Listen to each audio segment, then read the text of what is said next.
Bahkan ketika seorang istri dilanjutkan tidak hanya dengan senyuman mencium tangan suaminya, itu pahalanya sama dengan mencium Hajar Aswad.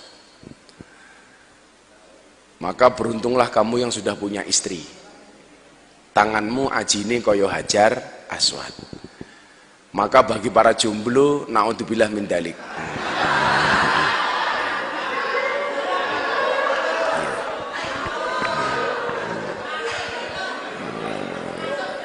Bagi para jomblo, ya mohon maaf, tangannya belum bernilai seperti Hajar Aswad karena kelasnya mung cewek tok.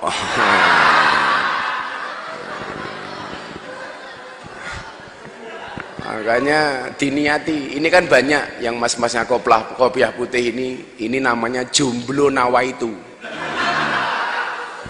Jadi nawaitunya nikah, tapi ya baru sebatas angan-angan.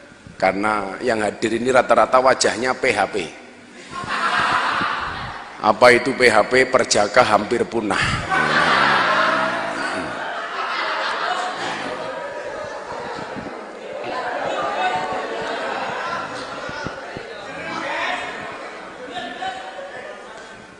Mesake. Atau jangan-jangan kalian belum menikah itu karena kamu kayak pohon pisang. Kenapa kamu kayak pohon pisang? Pohon pisang itu punya jantung tapi nggak punya hati. Jadi jomblo terus. Tapi yakinlah, karena kalian hari ini ketemu pengajian dengan saya kasih nasihat, sejomblo-jomblonya kalian pasti akan berakhir. Amin. Di mana berakhirnya? Kalau tidak di pelaminan, minimal di pemakaman, insya Allah.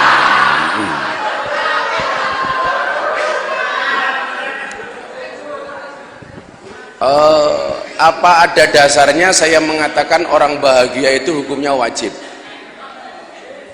Apakah ada dasarnya saya mengatakan orang susah itu hukumnya haram? Ada.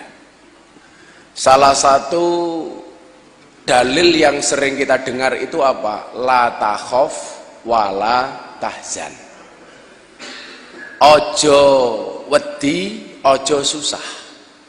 Ini dasar utama bahwa kita hidup itu tidak boleh susah, harus senang. La takhaf, jangan takut. La tahzan, ojo susah. Artinya apa? Allah memberikan semangat kepada kita, apapun persoalannya, la takhaf, ojo wedi. Sing mau gaweke dadi rasa wedi ki apa? Kenapa Allah mengatakan la takhaf, ojo wedi? Karena innallaha ma'ana. Karena Allah bersama kita. Allah menyertai kita. Apakah Gus Miftah pernah punya perasaan takut? Pernah. Lumrah, karena itu manusiawi. Saya dulu zaman jomblo kayak kamu. Tapi kalau saya itu jomblo yang berwibawa lah. Kalau kalian kan Jones, jomblo ngenes.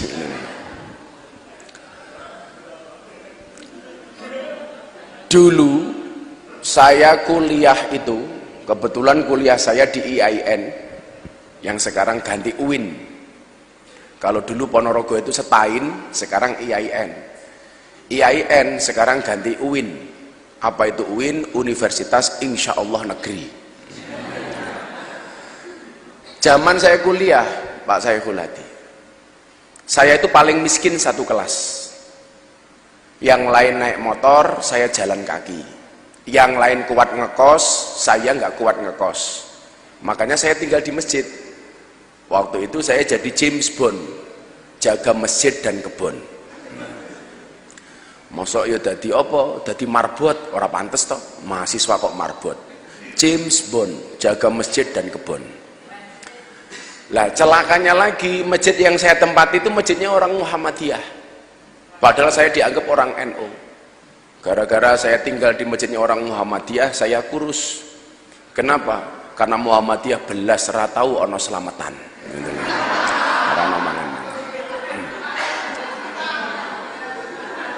Tapi sejak saat itu kemudian saya akrab dengan orang-orang Muhammadiyah. Maka saya menjadi orang yang kemudian berpikiran terbuka. Menjadi orang Nahdiyin, orang Ahlus Sunnah wal Jamaah, yang mempunyai pemikiran yang terbuka, bisa menerima perbedaan.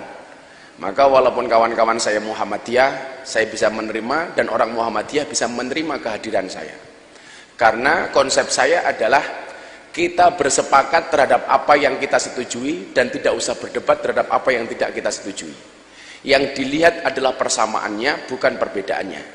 Yang sudah sama jangan dibeda-bedakan, yang memang beda jangan disama-samakan. Itu konsepnya. Jadi kalau orang itu sebenarnya paham, khilafiyah itu tidak menjadi masalah. Kayak orang-orang NU Muhammadiyah itu kan ributnya paling persoalan apa toh? Persoalan furu, babakan kunut umpamanya. Tapi saya yakin kalau karyawan Istana Tani ini insya Allah sudah tidak ada yang ribut masalah kunut. Kenapa? Karena baik orang NU maupun Muhammadiyah di Istana Tani sudah jarang yang sholat subuh. Subhanallah.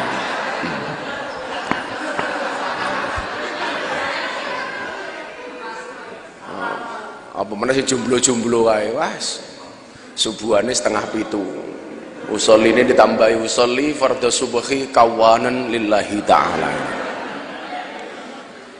Lah zaman saya kuliah itu nduk saya pesimis, barangkali satu kelas itu yang tidak punya pacar cuman saya tok, dan saya beruntung dengan kemiskinan saya, dengan kekurangan saya.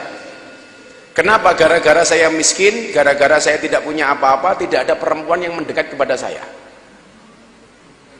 Jadi ini menyelamatkan. Coba kalau barangkali saya kuliah itu sudah punya motor seperti yang lain, ya gaweannya mau ngalor ngidul pacaran, boncengannya kaya ransel, plek gitu kan. Zaman now gitu kan. Saya wis ra ono wong boncengan motor model kaya arit, sit wis ra ono. Mesti plek gitu kan. Begitu mudun yo boyoke ngecap kabeh gitu. Ini saya sempat pesimis. Waduh, urip ning negarane wong kok seperti ini. Karena saya dari Lampung, Jetis, lahir di Lampung. Saya aslinya Bandengan sini, Tegalsari. Lahir di Lampung, gede ning Yogyo, Pujakesumala, putra Jawa kelahiran Sumatera. Kalau asisten saya ini Indo-Pakistan, bapaknya iblis, ibunya setan. Lah, saat itu target saya itu cuma satu, target harian supaya bisa makan, target semesteran bayar kuliah, itu saja targetnya. Kalau kamu saya kasih tahu, saya dulu itu sehari makan cukup 1.000 rupiah. Isu sarapan sego kucing 1,50, awan mangan sego kucing 1,50, harga sego kucing waktu itu masih 1,50, malam sego kucing 1,50. Jadi lumayan lah, 450 sedina suwengi mangan nganggo kucing. Ini saja kembang kempis, kadang-kadang saya makan, kadang-kadang tidak. Makanya waktu itu saya rajin puasa. Kok sekarang Gus Miftah masih puasa? Iya. Kalau dulu saya puasanya karena kahanan, tapi kalau hari ini karena riyadoh atau tirakat. Maka sampai hari ini saya masih puasa Dawud. Sehari puasa, sehari tidak. Termasuk bulan Ramadan kemarin saya juga Dawud. Lumayan lah. Lah, mbak-mbak, mas-mas begini. Waktu itu saya mikir, kenapa toh hidup saya kok susah banget? Sampai akhirnya tahun 2004 saya mau selesai kuliah bingung. Iki engko lak kuliah rampung kuliahku dadi apa? Mikir waktu itu. Mikir. Sampai akhirnya belum dapat pekerjaan saya putuskan untuk menikah. Tahun 2004 akhir saya nikah. Tapi diresmikan tahun 2005. Saya dulu nikah itu karena kepepet. Mesti orang sih mikir, meteng dhisik po cangkem. Emangnya kowe kaya codot.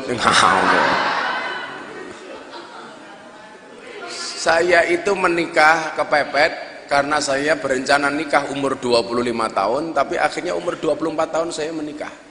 Gara-gara terlalu seringnya saya dimintain tolong sama orang untuk nasihat pernikahan. Pengajian ular-ular manten cara ning Yogyo. Nasihat pernikahan. Lah teman-teman kiai itu bilang, "Urung tau rabi kok wani ngandani wong rabi." Jadi saya jawab, ya apa-apa, buktinya Mbah Mudin kayak orang tahu mati budal ke jenazah. Apa Mbah Mudin kudu modar dhisik lah ya ora.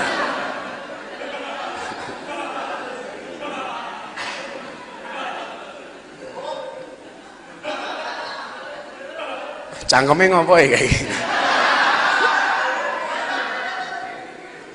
Lah, begitu saya menikah, itu pun saya diremehkan. Ini ben nyambung. Alur ceritanya saya ngasih motivasi kamu itu biar nyambung. Terutama hari ini kamu yang merasa pas-pasan hidupnya susah dan lain sebagainya. Saya bisa cerita karena saya mengalami itu. Saya ngelamar itu Pak, itu ditolak sama mertua saya. Saya kenal calon istri saya itu cuma 1 bulan. Begitu kenal langsung tak rabi. Sebelumnya saya mau menikah dengan anaknya Kiai top dari Kudus. Sudah hampir lamaran saya mikir, lak rabi karo anake wong top kira kepenak. Kenapa? Engko lak aku iso ngetop, mesti orang bilang, ya lumrah Miftah kayak iso top wong maratuwane wong top. Tapi kalau saya nggak bisa ngetop dilokke, alah maratuwane ngetop kok mantune ra iso ngetop. Akhirnya saya ndonga, ya Allah kula tak rabi oleh maratua sing biasa-biasa mawon. Bila perlu rada goblok ben gampang tak apusi ya Allah.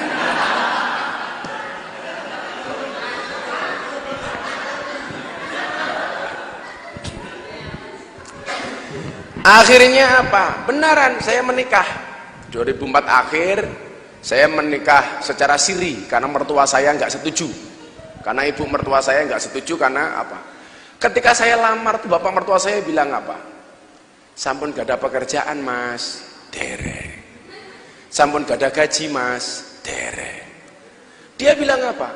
Lak jenengan dereng nyambut damel, gaji rong duwe kok wani ngerabi anak kula. Sesuk anake panjenengan dipakani nopo? Saya langsung marah waktu itu. Heh, calon mertua, rungokno kupingmu. Kewagah. Langsung saya dalili apa yang saya sampaikan kepada mertua saya. Asyakku fir rizki, asyakku fir rozik.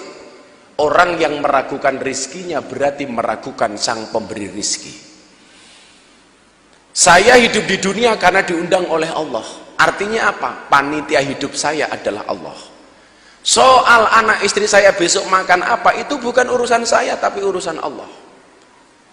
Jenengan jadi calon mertua kudu paham. Wong rabini kumbukake dalan loro. Apa kuwi lho? Siji dalan rezeki, nomor loro dalan bayi.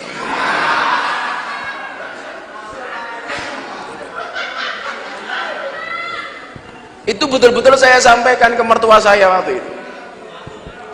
Akhirnya mertua saya ngalah dong. Plek, dia menerima lamaran saya dan akhirnya saya minta menikah saat itu juga. Delalah. Waktu itu bulannya Muharram, bulan Suro. Dan ini menjadi tradisi orang Jawa, tidak berani menikahkan anaknya di bulan Suro. Orang wani ngunduh.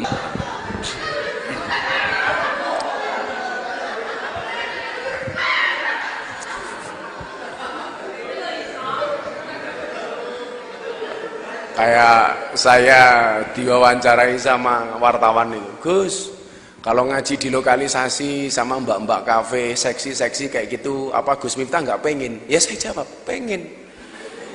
Terus gimana? Ngempet. Enggak, aku lara pengen, tanah aku ora normal bro, ada. Enggak, saya bilang, saya nggak pengen, nggak mungkin lah, nggak mungkin. Mbak Pak saya kulati senajan jenggoten yo pengen nom.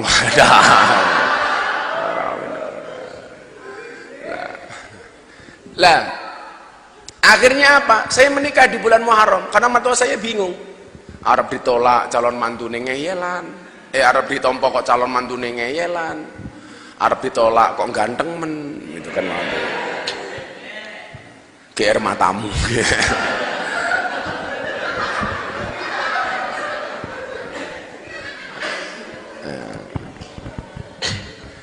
Enten tisu mboten? Emang nggak ada mbak-mbaknya yang mau ngasih tisu aku? Iya.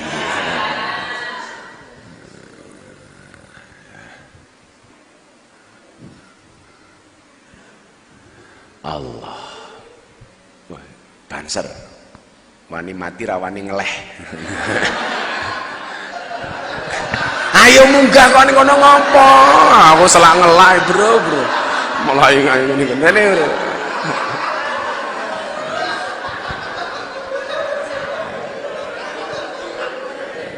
Bon ngaten mawon. Ya. Nun Kang, jenengmu sapa? Ali. Muga-muga Mas Ali panjang umur.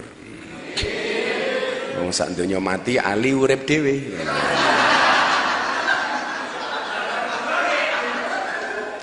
Niku jenenge Ali Irma. Napa niku Irma? Irenge Masya Allah.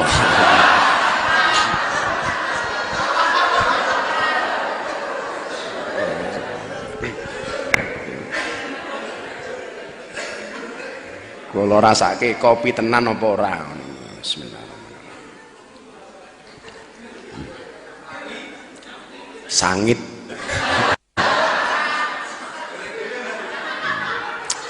Untung kopi. Kalau kopi saya minum, tapi kalau kopi susu saya nggak minum. Karena kopi susu itu membingungkan. Kopi nih ngajak melek, susu nih ngajak turu.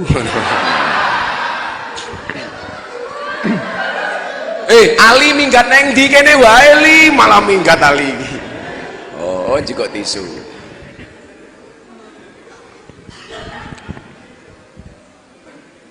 Kita sambut kedatangan Mas Ali dengan membaca la ilaha.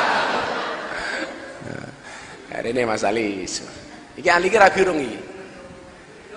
Ali mun rabi napa dereng? Oh, dereng Mas Ali. Moga-moga bar pengajian karo Gus Miftah mulih langsung rabi. Amin. Ya rondo anak telu lah insyaallah. Bagi Mas Ali.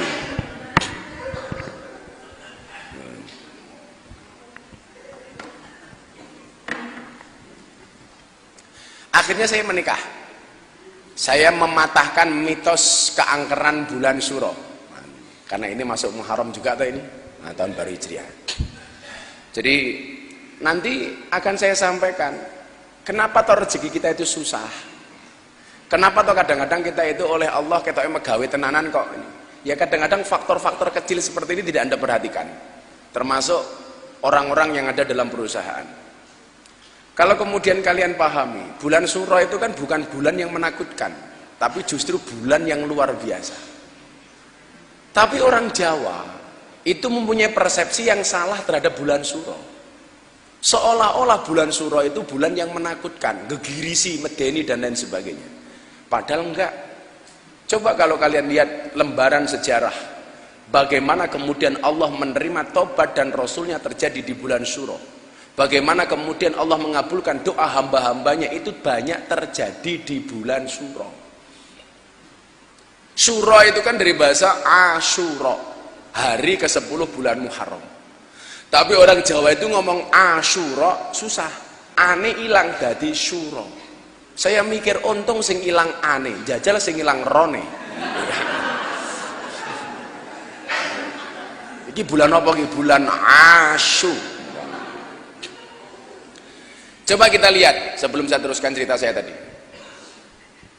Bagaimana kemudian lembaran-lembaran sejarah mencatat bahwa bulan Suro itu bulan yang luar biasa. Saya sebutkan secara singkat, kalian ingat-ingat. Ini termaktub di dalam kitab Daqaiqul Akhbar. Apa saja kejadian-kejadian di bulan Muharram yang termaktub dalam sejarah? Yang pertama, Nabi Adam ketika diusir dari surga ketemu dengan Siti Hawa terjadi di bulan Muharram.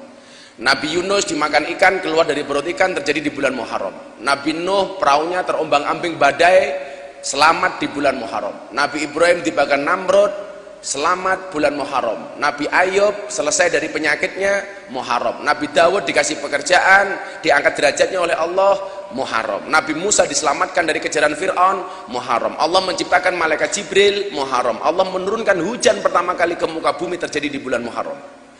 Artinya apa? Ini bulan yang luar biasa. Lawang Jawa ki aneh, malah wedi. Maka saya dulu menikah di bulan Suro. Apakah ada masalah? Enggak ada. Begitu saya menikah di bulan Suro, apa yang terjadi? Subhanallah, sing nyumbang okeh.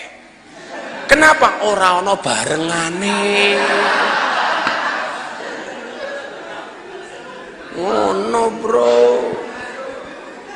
nyewa terop gampang, golek catering gampang, enak. Lah kita ini sebaliknya. Anda tahu nggak, Nabi Adam itu berpisah dengan istrinya berapa tahun? Anda tahu siapa nama istri Nabi Adam? Hawa. Salah. Nabi Adam itu istrinya namanya Bu Adam. Mereka itu berpisah, fa'azallahuma syaiton, digelincirkan oleh setan berapa tahun? 200 tahun. Bainal masyriq wal maghrib, antara ujung timur dan ujung barat. Ada riwayat yang mengatakan Nabi Adam itu dibuang ke barat di negara namanya Mesopotamia. Siti Hawa itu dibuang ke timur di negara namanya India. Pisahnya 200 tahun. Nabi Adam melaku ngetan, Siti Hawa melaku ngulon, golek-golekan. Dan ketika dikeluarkan dari dalam surga dalam keadaan telanjang. Padahal kalian tahu Nabi Adam itu tingginya berapa? Nabi Adam itu tingginya berapa? Sab'ina dhira'an, 70 dhira', padha karo 35 meter. Jajal wong kok dhuwure 35 meter. Pertanyaan saya, sarunge sepiro? Ayo.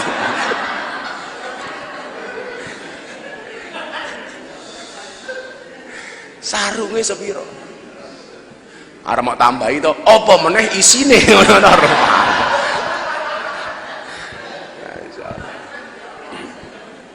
Lah, artinya apa? Allah itu sudah mengajarkan kepada kita untuk berikhtiar sejak Nabi Adam dikeluarkan dari surga. Ikhtiarnya apa? Saling mencari antara Adam dan Hawa.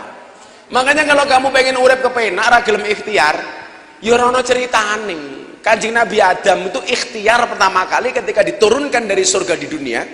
Itu ikhtiar, saling mencari dengan Siti Hawa.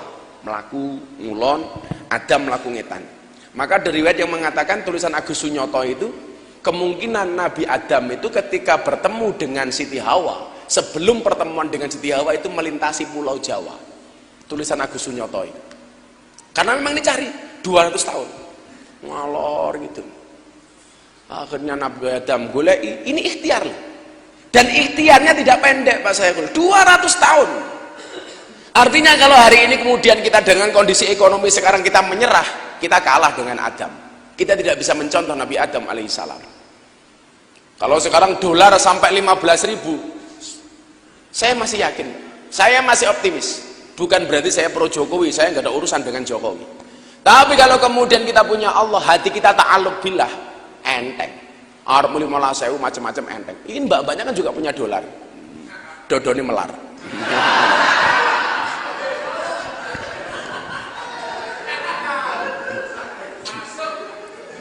Masuk matamu.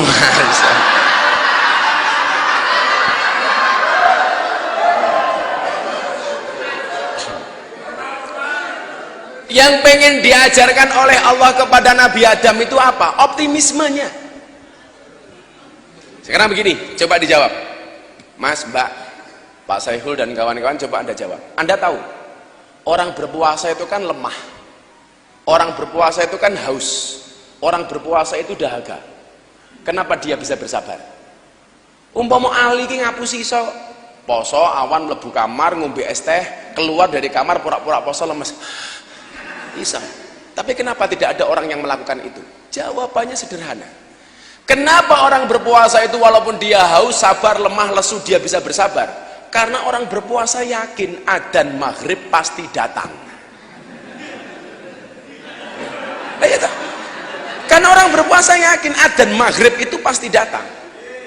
Artinya apa? Sebesar apapun masalah yang kita hadapi, kenapa kita harus bersabar? Karena kita yakin solusi dan jalan pertolongan dari Tuhan pasti akan datang. Gak mungkin enggak. Yen ono posone mesti ono bukone. Yen ono posone mesti ono bodone.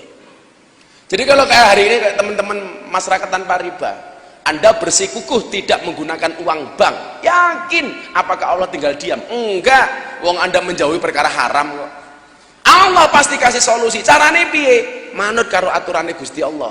Maka Ibnu Athaillah As-Sakandari mengatakan dalam kitab Al-Hikam, arih nafsaka minat tadbir. Bebaskan, istirahatkan dirimu dari ngatur. Kenapa? Karena semua sudah ada yang ngatur.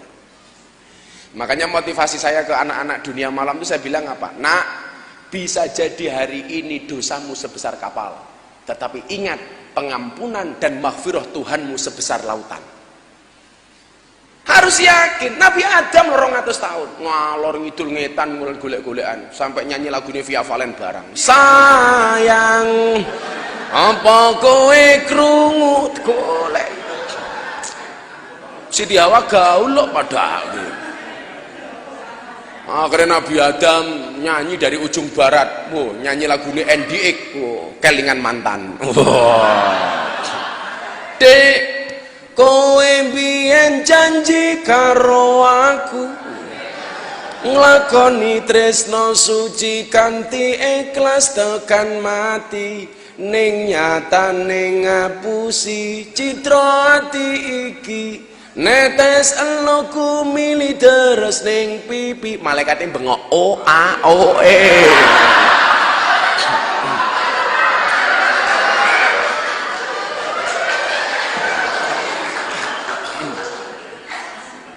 Ini ikhtiar lah. Jadi begini, apakah Allah itu tidak bisa kemudian menjadikan kita bahagia tanpa ikhtiar? Pertanyaannya gitu. Apa Gusti Allah kira iso ndadekake awake dhewe seneng tanpa ikhtiar? Iso. Tapi ingat, Allah itu mengajarkan kepada kita untuk menghargai proses, tidak hanya melihat hasil. Makanya kalau saya ngomong sama santri-santri saya di rumah, kowe aja ndelok abah saiki le, deloken perjuangane abah biyen. Lihatlah prosesnya, jangan dilihat hasilnya. Sekarang wong enak, kayak kemarin saya di netizen Trans TV itu orang penak amat. Yang dikritisi apa? Postingan saya di Instagram saya naik motor Harley, postingan saya makan, postingan saya ini dan sebagainya. Lah kowe ndelok saiki 8 tahun yang lalu Pak Saiful, jangankan saya naik motor Harley, arep tuku Vario iki lho rawani mergo ora duwe duit. Arep tuku Suprafit lho. Saya dulu menikah itu cuma modal Suprafit tak dol. Tak ijolke motor sing iso ngentut. Subhanallah.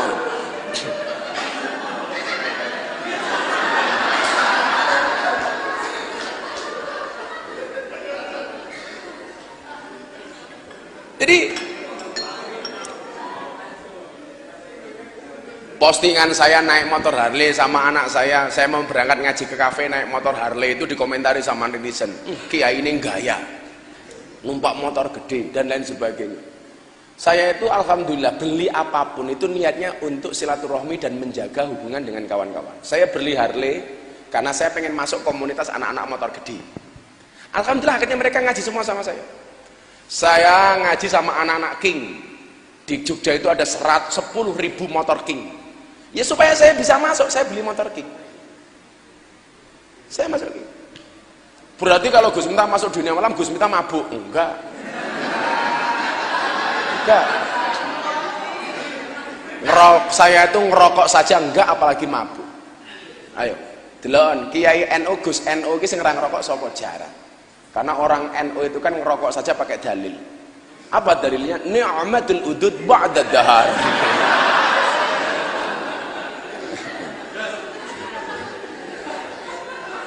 Makanya aku ndelok wong NU orang Muhammadiyah kira perlu didelok sangka kartu anggotane, cukup didelok sangka cangkeme. Lah cangkeme ana rokok NU.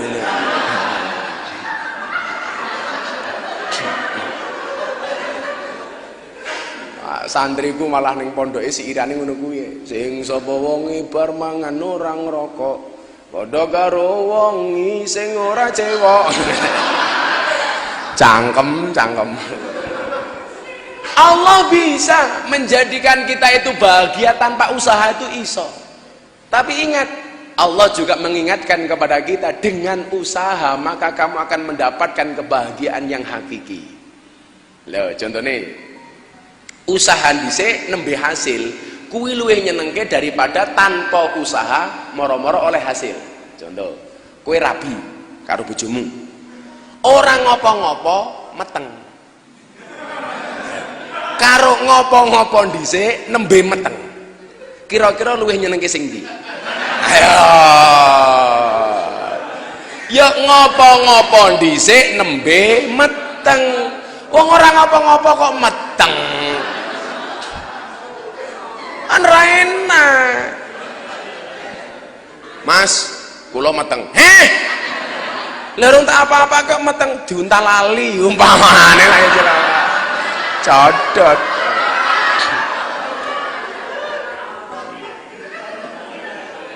Jadi usaha dulu baru hasil itu jauh lebih nikmat loh. Jauh lebih nikmat. Ngopo-ngopo urung meteng, ngopo-ngopo meneh. Urung meteng bengoki meneh. Mah, cike-cike. Lah. Pengajian saya 5 tahun yang lalu di Ponorogo itu kan yang paling ngetren cike-cike. Yang pernah ikut ngaji saya mesti tahu cike-cike itu apa. Jadi saya ngaji di Taiwan, di kota Kaohsiung, diundang sama IWAMIT, Ikatan Warga Muslim Indonesia Taiwan. Selesai pengajian saya pulang ke hotel. Ono wong tua ngomong bahasa Taiwan, kan saya nggak dong. Wong saya bisa bahasa Mandarin kan cuma dikit-dikit tok. Dia bilang, cike-cike. Saya diam, Pak. Cike-cike. Akhirnya karena dibengoi saya jawab, yes, cike-cike. Padahal saya nggak tahu artinya apa. Begitu saya masuk kamar saya didodok. Cike-cike, cike-cike. Saya mbaten kok cangkemi cak-cik wae iki ngopo. Akhirnya saya telepon anak panitia sana yang dari Ponorogo. "Le, iki mau ketemu Abah. Ngomong cike-cike. Kok aku doyak ning kamar ngopo?" Lah Abah emangnya jawab nopo? Tak jawab, "Yes. Walah Abah, bah cike-cike ini gua Abah ditawani kelon."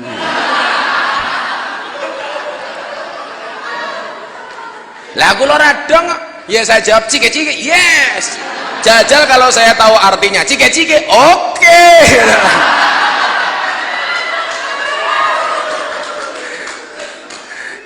Codot dilawan. Usaha dulu baru sukses. Jadi kalau hari ini katakanlah kemudian Pak Syekhul Hadi ini merasakan usahanya, perusahaannya kadang-kadang di atas, kadang-kadang turun banyak. Itu dalam rangka apa? Dalam rangka Allah itu membahagiakan Pak Syekhul Hadi beserta Istana Tani dengan kebahagiaan yang hakiki. Enak. Usaha belas orang no masalah, nggak mungkin. Akhirnya saya menikah, Dok. Menikah. Begitu menikah, memang benar bahwa menikah itu membukakan jalan rezeki. Saya langsung diangkat sebagai kepala cabang Primagama di Jakarta. Kepala cabang di Jakarta. Perjalanan di Jakarta hidupnya saya nggak merasa nyaman. Ben malam Jumat saya mendengarkan orang tahlilan yasinan dari masjid. Galau, andilau antara dilema dan galau. Gegana, gelisah galau merana. Akhirnya apa? Lah Ali beda, gelisah, geli-geli basah. Akhirnya setelah setahun saya di Jakarta, saya ketemulah dengan almarhum Kiai Haji Abdurrahman Wahid alias Gus Dur. Setiap minggu pagi saya diperintahkan untuk tabarukan ke rumahnya almarhum Gus Dur. Jadi setiap minggu pagi seminggunya saya pasti ke sana tabarukan. Mbuh ketemu Gus Dur apa ora? Niat saya tabarukan. Lah, saya kemarin dapat tamu calon investor besar dari Amerika yang besok ngundang saya ngaji di bulan Januari di Texas dan Boston itu. Dia orang Nasrani. Dia mempunyai perusahaan, salah satu perusahaan besar di Amerika. Orang Nasrani, Mr. Chandra itu aslinya Jawa Timur, tapi beliau hidupnya di luar negeri. Dari Australia, dia punya anak, lahirnya di Australia, pindah ke Amerika. Dia itu penikmat YouTube saya. Setiap ada YouTube di Facebook pasti dia lihat. Akhirnya dia tanya, ketika saya pengajian masalah tabarukan, ini orang Nasrani, orang Nasrani. Maka kadang-kadang kalau orang Islam sendiri nggak paham tabarukan, saya sedih. Ini orang Nasrani itu paham. Ini sekarang orang-orang Islam sendiri nggak paham dengan tabarukan. Naudzubillah min dzalik. Bahkan mengatakan itu apa namanya, mengidolakan berlebihan, namanya apa? Kultus dan enggak. Kalau orang mengatakan tabarukan itu kultus, saya ngelus dodo. Dodone bojoku, ya Allah. Contoh yang saya sebutkan, saya itu bisa menerima ustadz manapun dari golongan apapun, insya Allah saya welcome. Bahasa saya apa? Wong lonte tak tompo apa meneh ustadz. Tapi kadang-kadang ada pemahaman-pemahaman yang memang butuh diluruskan. Contoh begini, ada salah satu ustadz itu yang terkenal di YouTube itu mengatakan tabarukan itu kultus dan hukumnya haram. Dan yang dijadikan background videonya itu siapa? Orang sungkeman dengan Mbah Maimun Zubair Rembang. Padahal dunia mengakui salah satu orang yang ahli kitab kuning di Indonesia yang paling alim alamah adalah Mbah Maimun Zubair. Nah dia mengatakan apa? Itu tabarukan sama kiai-kiai itu nggak ada dasarnya. Nah, mohon maaf. Rasulullah itu kalau minum, selesai beliau minum, Sayyidina Ali, Sayyidina Umar itu rebutan dengan tempat minumnya Rasulullah. Itu kan Rasulullah, Gus. Ini kan cuman kiai, salah meneh we. Kiai itu siapa toh? Alladzina yang duruna ilal ummah bi ainir rumah. Siapa dia? Alladzina hum warasatul anbiya. Ya kowe lah pengen kenal karo Kanjeng Nabi, ya kudu kenal karo ahli warise. Ahli warise Kanjeng Nabi itu siapa? Al ulama dan kiai alladzina hum warasatul anbiya. Artinya apa? Kunci untuk kenal dengan Rasulullah itu adalah dekat dengan kiai. Kunci untuk kenal dengan Allah itu harus mengenal Rasulullah Muhammad sallallahu alaihi wasallam. Maka nyambung. Kowe lak pengen ketemu karo Kanjeng Nabi ya cedhak karo ahli warise para kiai. Lak pengen ketemu karo Allah, cedhak karo Kanjeng Nabi. Apa iso menungso niku ngimpi ketemu Allah? Bisa. Imam Ahmad bin Hambal itu mimpi ketemu Allah 100 kali. Imam Ahmad bin Hambal mimpi ketemu dengan Allah 100 kali. Tuan Guru Zaini Abdul Ghani Martapura mimpi ketemu dengan Rasulullah nggak terhitung. Kalau kamu mimpi ketemu dengan Rasulullah, hakul yakin itulah Rasulullah. Tapi lah kowe ngimpi ketemu Ali, bisa jadi itu gerandong. Tenan barang itu.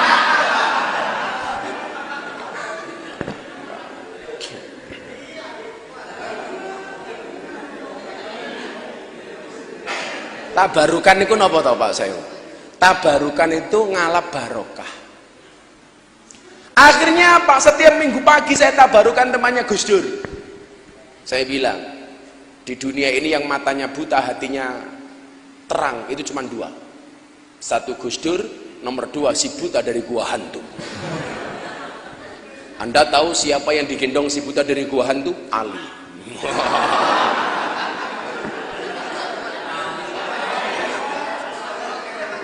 Oh, kliwon deng kayak kliwon munyuk ya munyuk. Munyuk kok Ali. Sampai akhirnya apa? Beliau bilang, kowe iki ngopo ning Jakarta le? Kebetulan beliau mengenal abah saya. Nyambut damel kiai, kerjamu apa? Kepala cabang Primagama. Cukup, jane nggih mboten. Waktu itu nyuwun sewu. Kepala cabang Primagama tahun 2004, gaji saya berapa, Pak? 1.300.000. 1.300.000 sampai saya nggak kuat ngontrak. Jadi kamar saya itu ruko, kantor saya itu atas sendiri, itu panas tanpa AC, untuk istri saya di atas. Makanya kalau saya itu mau poligami macam-macam kelingan zaman perjuangan biyen aku rawani. Ya paling delik-delik lah.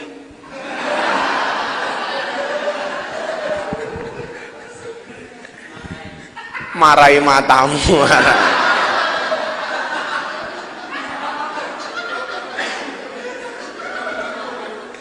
Marahi kaya apa wae marahi. Gus Miftah bojone pinten? Alhamdulillah nembe setunggal. Nambah napa mboten? Nunggu takdir. Nah, kita nggak pernah tahu kok. Karena pernikahan nikah lagi itu lebih kepada takdir loh, daripada keinginan. Nyatanya oke wong lanang wani tapi ra iso-iso. Sing cetha wong lanang iki kaya soda. Yen ketemu susu pasti gembira, kuwi wong lanang. Mila jenenge soda gembira. Tadi malam saya bilang sama lurahnya Sambit, saya bilang apa? Bojo tuwek kuwi kaya Quran suwek, diwaca angel, diguwak dosa.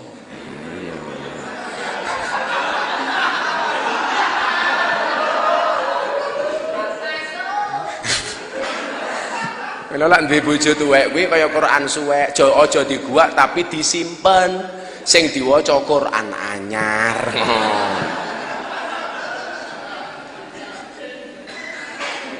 Langsung jarene bulurah, "Oh, kiai ini asu ini."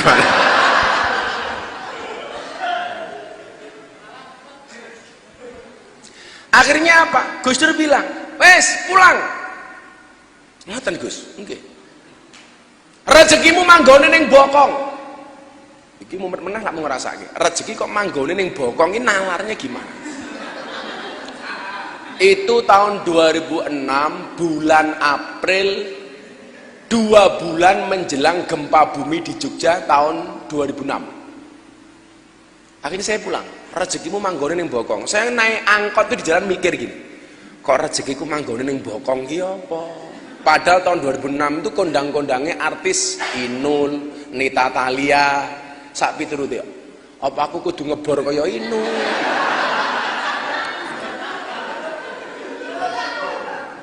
Kan waktu itu sing kondang kuwi kan goyang ngebor, goyang ngecor, goyang kelepo, goyang ngaci, goyang ngecat, macam-macam.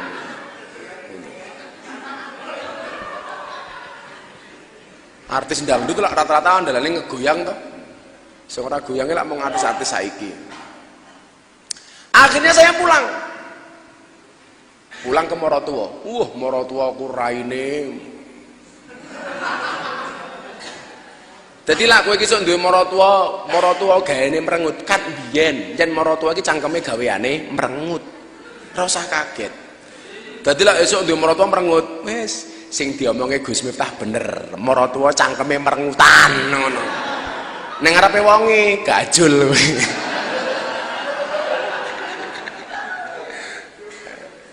Akhirnya apa, Pak?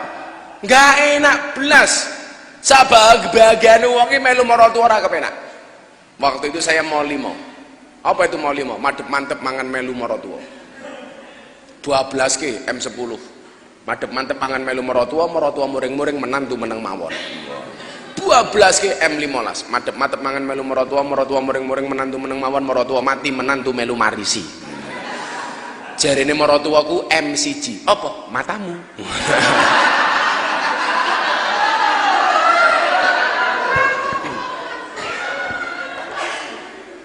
Begitu gempa bumi, rumah mertua saya hancur separuh, plek, tambah rekoso.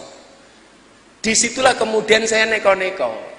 Aku lali karo dawuh kitab hikam ini. Arih nafsaka minat tadbir. Bebaskanlah dirimu dari ngatur. Urip aja kakean ngatur. Soalnya urip wis ana sing ngatur, menungso urip ku sak madya nderek aturan. Ini kalau kaitannya dengan Allah. Makanya kenapa banyak orang berdoa minta diselesaikan masalahnya, tetapi tidak selesai masalahnya. Karena kamu tidak pasrah sama Allah, berdoa tapi karo ngatur Gusti Allah. Ini kuncinya. Kok karo jomblo-jomblo kuwi lho, orang duwe bojo-bojo ngopo? Lah ndongamu ngatur kok. Ya Allah, kula pengen duwe bojo sing modele ngoten iki lho. Oh. SDSB. Semok depan, semok belakang. Wah. Yen kula sawang-sawang modele kaya Isuzu Panther. Oh, ini sungguh-sungguh pantatnya bikin gemeter. Wah. Modele macan tutul, manis cantik jalannya mentul-mentul. Menawi mboten wonten cukup ingkang STNK ya Allah. Napa niku setengah tuwa ning kenceng. Iki lak ngatur to. Ngatur. Menawi sing STNK nggih mboten wonten cukup ingkang STMM ya Allah. Apa kuwi setengah tuwa meh modar ya Allah. Ini namanya ngatur sama. Maka memantaskan diri di hadapan Allah ini bahasa saya di YouTube enggak seperti ini. Bahasa saya apa? Pantaskanlah amalmu di hadapan Allah, maka Allah akan memantaskan hidupmu. Itu bahasa itu saya dengar pertama kali kapan? Bahasa itu gara-gara tahun 2006 itu saya kena gempa bumi.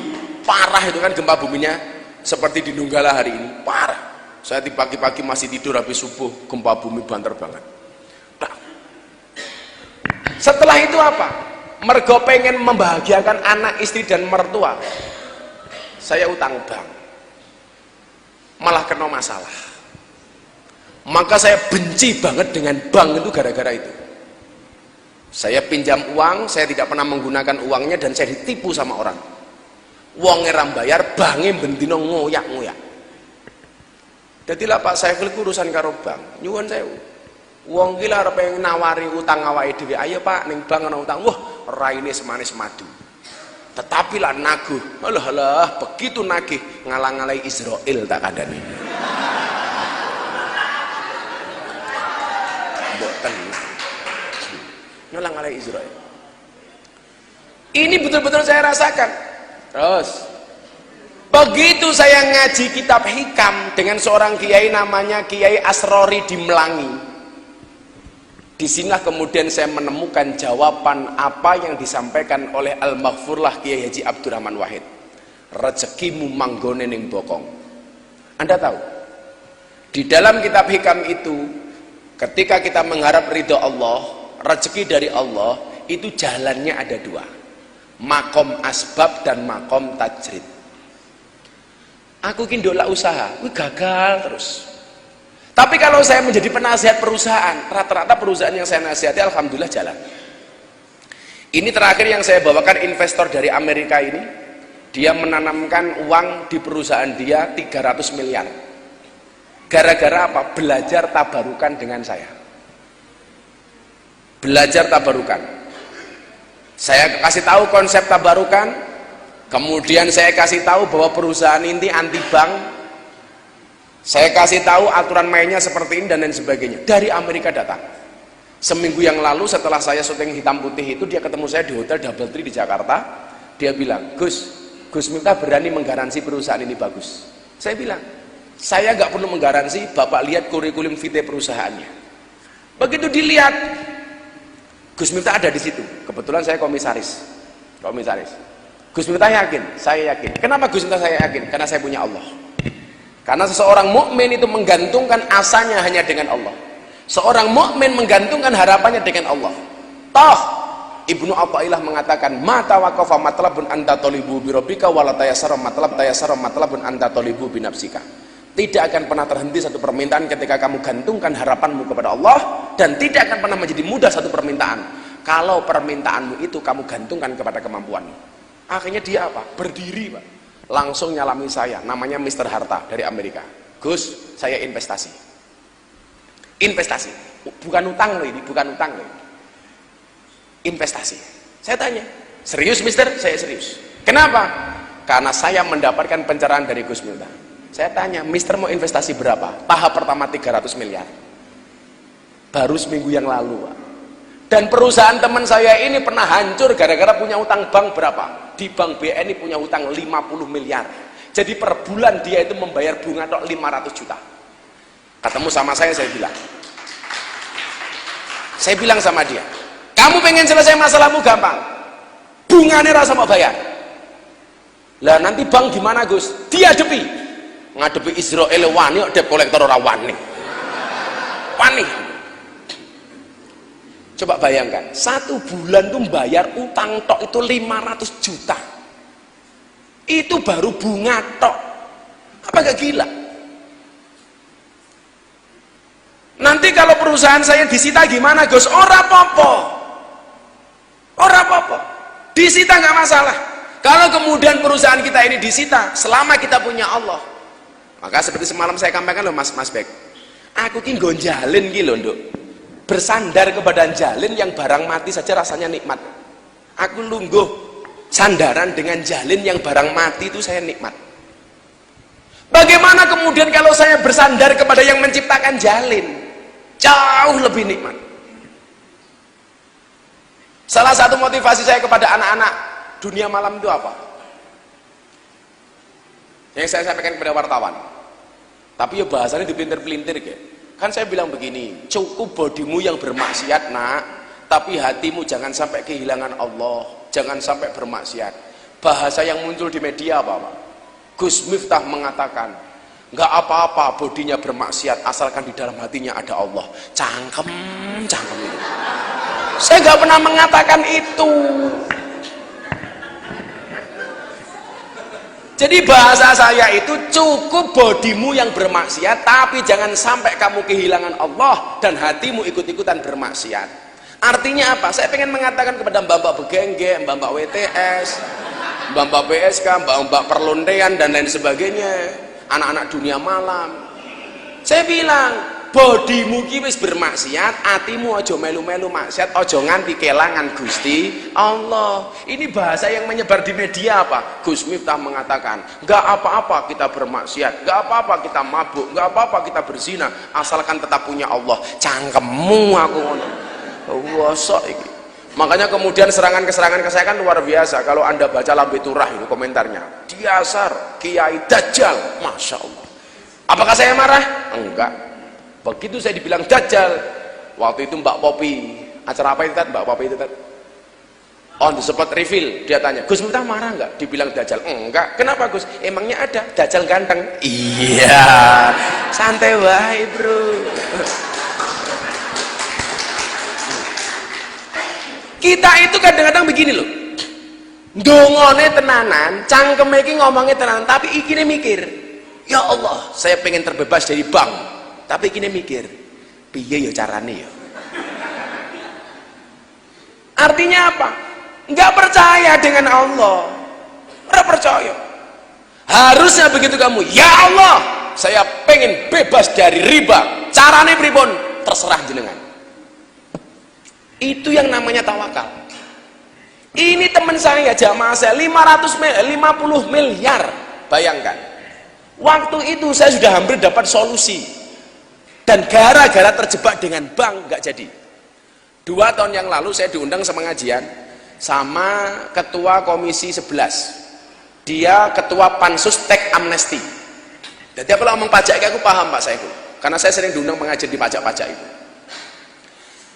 Waktu itu sebenarnya kan teks amnesti itu salah sasaran. Salah sasarannya di mana Pak? Teks amnesti itu kan sebenarnya dulu untuk ngejar dana konglomerasi dari luar negeri, perusahaan-perusahaan besar. Tapi gara-gara gagal, kemudian Sri Mulyani mumet ndase. Akhirnya sekarang orang-orang kecil semuanya disikat teks amnesti. Kuwi ngawur. Konsep awalnya itu saya ikut diskusi dengan Bang John R. Rizal, ketua komisi 11. Gus, konsepnya seperti ini. Gimana menurut Gus Miftah? Bagus. Untuk mengembalikan dana konglomerasi di luar negeri, tapi karena itu gagal, tidak sampai target, akhirnya sekarang bakul pasarnya doyak teks amnesti. Itu kan kebangetan. Waktu itu saya dapat solusi, tapi kembali lagi karena menggunakan biaya bank dan riba gagal mas. Dia punya utang 50 miliar, aset perusahaannya waktu itu hampir 75 miliar. Aset yang bermasalah sekitar 50 miliar. Waktu itu dijual sama orang ini, deal harga 65 miliar. Artinya dia masih punya untung 15 miliar. Saya bilang, yaudah. Tapi ternyata apa? Take overnya ini sama menggunakan kredit bank. Jadi dia mau nutup yang 50 miliar itu dengan menjaminkan aset itu kembali, ditambah dia aset yang lain selain senilai 65 miliar. Kuwi lak padha. Jenenge uang setan diuntal iblis ki ya kuwi. Nutup bank tapi nganggo duit bank. Kuwi ngedoi lonte ketemu begenggek ki ya kuwi tak kandhani. Akhirnya jenengan tahu mas, tinggal tanda tangan tok, perusahaan landingnya sudah siap, tinggal nunggu orangnya datang dari Singapura. Kurang 2 hari batal. Nangis. Saya bilang, kenapa kamu nangis? Justru kamu diselamatkan oleh Allah, keluar dari zona yang lebih besar. Dan alhamdulillah setelah sabar, yang tadi saya sampaikan, kenapa orang berpuasa itu mau bersabar? Karena orang berpuasa yakin adzan maghrib pasti datang. Kenapa orang bermasalah harus bersabar? Karena yakin pertolongan dari Allah pasti akan datang. Akhirnya alhamdulillah hari ini menghindari 65 miliar uang bank, dapat 300 miliar tanpa bunga bank. Apa nggak luar biasa? Jadi kalau kemudian orang-orang itu ngomong macam-macam, wiradong. Maka hari ini yang perlu kalian lakukan apa? Dalam konteks ekonomi hari ini, pantaskanlah amalmu di hadapan Allah, maka Allah akan memantaskan hidupmu. Iki awake dhewe duwe masalah, barangkali apa? Karena hidup kita itu kurang pantas. Dievaluasi. Saya bilang, saya sering diskusi sama Ustadz Yusuf Mansur. Makanya coba kalau kalian lihat sekarang kan juara Ustadz Yusuf Mansur itu berbicara soal sedekah, juara. Paling dia sekarang postingnya di Instagram itu, yuk di Lombok butuh bangun rumah tafid, silakan yang mau bersedekah. Udah nggak kayak dulu lagi. Kalau dulu kan ngeri bahasanya. Masih ingat pengajian-pengajian Ustadz Yusuf Mansur yang dulu? Kalian punya masalah, punya rasa sakit, punya utang dan sebagainya, sedekahkan semua hartamu, maka Allah akan membalasnya. Begitu banyak orang terprovokasi, delalah orang hasil. Dia di demo sama orang, Piye Pak Ustadz, aku melu omonganmu ora lunas utangku. Kan banyak. Kan sempat banyak seperti itu. Dulu itu saya kalau nemeni Ustadz Yusuf Mansur itu kalau berbicara sedekah, kalian punya masalah, ayo kalian hari ini bawa apa? Sedekahkan, minta sama Allah. Buka Al-Quran, masalul ladina yunfikuna amwalahum fisabilillah, 1 diganti 700 kali lipat. Saya itu pernah menyaksikan Pak, orang punya pom bensin 7, yang 1 langsung dikasih, nyoh belum. Orang bawa Innova, sak BPKB ini, sak BPKB ini. Lawak murah mungkin, BPKB ini sini Megadian tuh soalnya. Begitu ini gagal, orang banyak demo ke Ustadz Yusuf Mansur. Padahal saya bilang ini cuma cara saja yang salah. Saya bilang sama dia, ad-dunya darul amal la jazaa wal akhiratu darul jaza la amal. Ini konsep dasar. Ini kembali ke tema kamu itu loh, memantaskan diri di hadapan Allah. Kalau bahasa saya, pantaskanlah amalmu di hadapan Allah, maka Allah akan memantaskan hidupmu. Konsep awalnya begini, saya itu nggak nyaman kowe ngopo sholat duha supaya rezekiku lancar. Sehingga apa? Tujuan dia sholat duha itu hanya untuk ngoyak rezeki. Kalau saya konsepnya apa? Sholli sunat duha rakaataini lillahi ta'ala.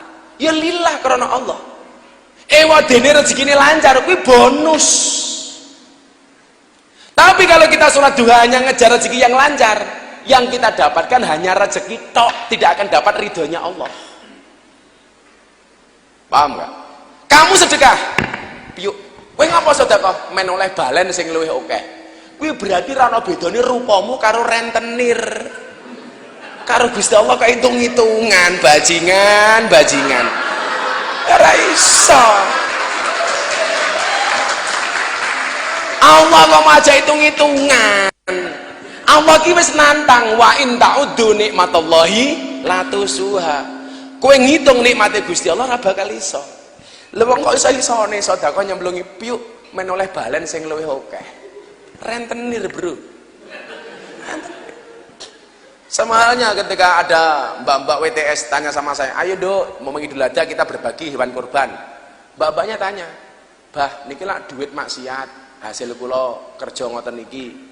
Lak kula melu kurban napa wonten pahalane? Jawaban saya sederhana, mohon maaf Dok, Gus Miftah bukan panitia pahala. Makanya jawabannya dalam kitab hikam itu apa? Man abadahu li syai'in, barang siapa menyembah Allah karena sesuatu atau menolak sesuatu, berarti dia belum paham dengan sifat-sifatnya Allah. Lawang soal rezeki lancar ki mergo mung duhane tok. Aku dunia Bill Gates kira sugih no. Oh Bill Gates kira tau sholat duha kok. Ayo. Iya enggak? Kudune Jack Ma kira sugih no. Saya ki Jack Ma sugih ra umum, orang terkaya di dunia nomor sekian. Yang dari Cina itu loh, yang kemarin diterima sama Jokower itu loh. Jack Ma namanya. Coba, yang punya perusahaan Alibaba itu. Coba. Enggak. Kalau kemudian dilihat dari sedekahnya, ya kalah dengan sedekahnya orang Islam. Ini salah.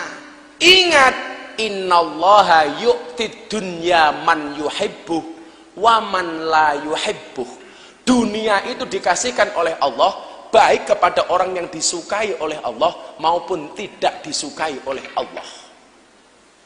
Jadi awakmu salat duhamu mergo rezeki, salah bro. Orang yang tidak salat duha tetap dikasih. Zubrek yang punya Facebook orang tahu salat duha, sugih. Ayo. Tahu pokoknya. Sekarang Bill Gates itu kalah dengan siapa itu yang satunya itu? Kalah. Orang terkaya di Indonesia, Bos Jarum. Tahu sholat duha? Orang tahu, sugih. Lah motivasinya itu loh yang salah, motivasi ketika beribadah. Harusnya apa? Kowe ngapa ngene? Allah. Kalau kemudian sudah disenangkan kepada Allah, enteng. Maka waktu itu, oh iya, iki aku yang salah. 2008 saya masuk TV. Waktu itu akhirnya saya dikontrak sama LaTV. LaTV itu TV One. Waktu itu. TV One. Tulisannya One kok TV One. TV One. Saya tidak merasakan kenyamanan sama sekali. nggak merasakan kenyamanan sama sekali. Akhirnya abah saya waktu itulah telepon, "Le, pengen uripmu kepenak." "Nggih, Bah. Carane pripun?" "Pantesno amalmu." Saya pikir salatnya wis apik dan sebagainya. Salatmu wis apik, tujuanmu sing kudu mok dandani. Tujuanmu sing kudu mok dandani. Kowe ngopo tahajud? Allah. Kowe ngopo sedekah? Allah. Enak.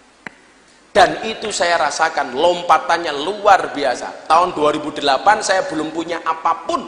Beli motor saja nggak berani, ngontrak saja nggak berani.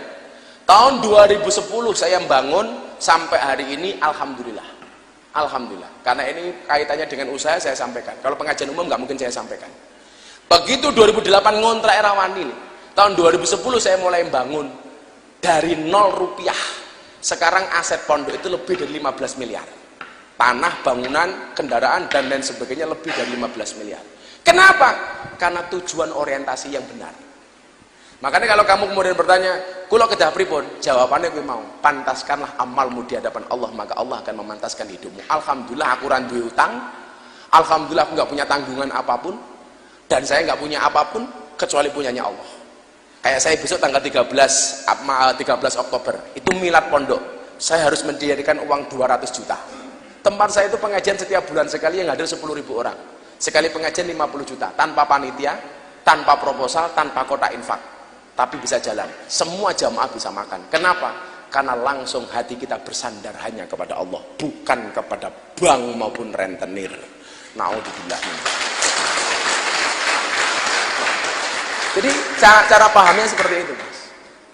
Jadi jangan hanya kemudian kita mengatakan masyarakat tanpa riba, tapi orientasi kita dalam berdoa itu masih salah.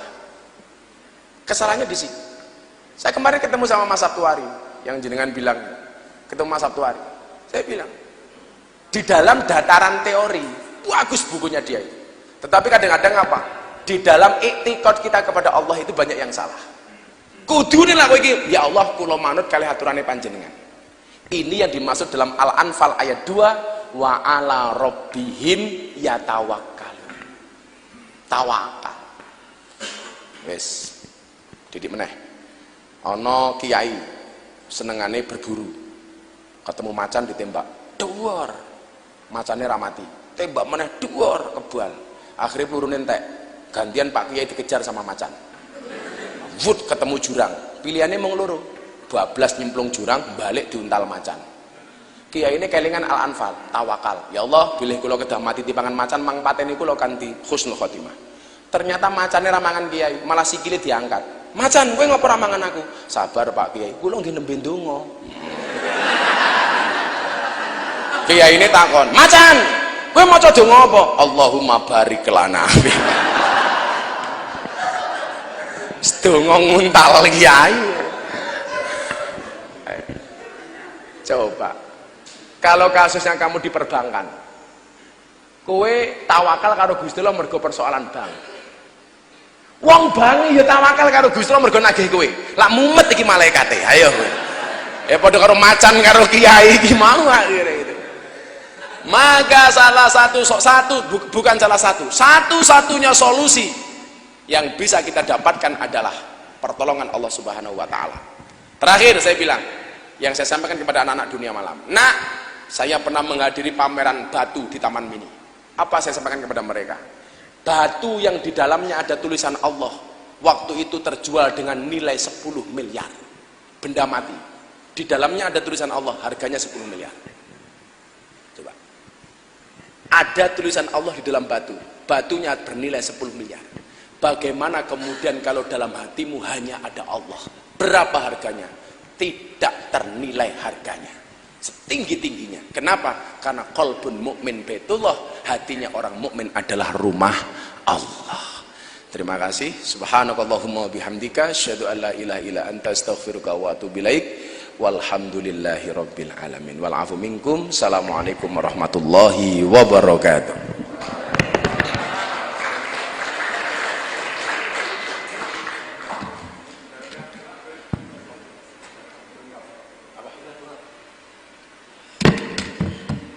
Bismillahirrahmanirrahim. Allahumma shalli ala sayyidina Muhammad wa ala ali sayyidina Muhammad walhamdulillahi rabbil alamin.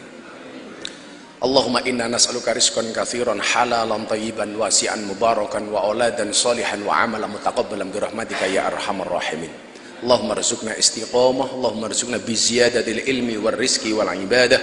Allahumma rzuqna ziyaratal Makkah wal Madinah, Allahumma rzuqna dzurriyyatan thayyibah, Allahumma rzuqna ahlan sakinatan mawaddatan wa rahmah, Allahumma rzuqna bi alfi quwwah, Allahumma rzuqna bi alfi barakah, Allahumma rzuqna bi alfi karamah, Allahumma rzuqna min ahli sunnah wal jamaah, Allahumma rzuqna bi husnil khatimah wa na'udzubika min su'il khatimah wa adkhilna jannata ma'al abrari aziz ya ghafar ya rabbal alamin walhamdulillahi rabbil alamin.